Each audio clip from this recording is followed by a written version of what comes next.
Praise రా దేవుని నామాన్ని మహిమ కలుగాక. మరొకసారి కలిసిన భాగ్యాన్ని దేవాదేవుడు మనకు అందించినందుకు దేవుడికి వందనాలు చెల్లిస్తూ వాక్య భరణకు వెళ్దాం. ఈ దిన ముందు మన వాక్యంలో ఏం ధ్యానించుకోబోతున్నామంటే అనేక రకాలైన అనుబంధాలను మనం ఈ భూమి మీద చూస్తూ ఉంటాం. అనేక మందిని మనం చూసినట్లయితే వాళ్ళు చూస్తున్న అనుబంధాలు అన్నింటిలో కూడా ఎక్కడో ఒక చోట ఇంబ్యాలెన్స్ అనేది ఉంటుంటుంది.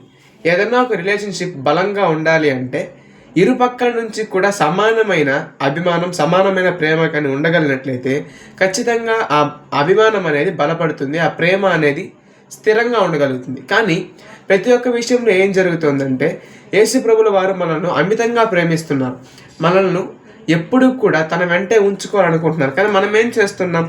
ఈ భూలోక సంబంధాలను చూసుకుంటూ, ఈ భూలోకంలో మనల్ని వదిలిపెట్టే సంబంధాలను చూసుకుంటూ యేసు ప్రభుల వారిని మనం ఏం చేస్తున్నామంటే నిర్లక్ష్యం చేస్తున్నాం.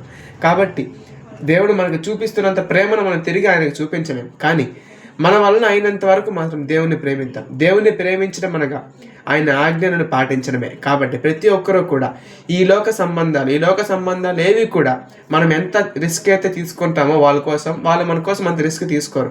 కానీ మనం ఎంత రిస్క్ దేవుడి కోసం తీసుకుంటామో దానికి 100 ఆల్రెడీ దేవుడు మన కొరకు తీసుకొని తన ప్రాణాన్ని కూడా విడిచిపెట్టాడు. కాబట్టి ప్రతి ఒక్కరు కూడా దేవుని ప్రేమించేవారుగా తయారు చేయబడతాం. ఈ వాక్యం దేవుడు దీవించి ఆశీర్వదించును గాక.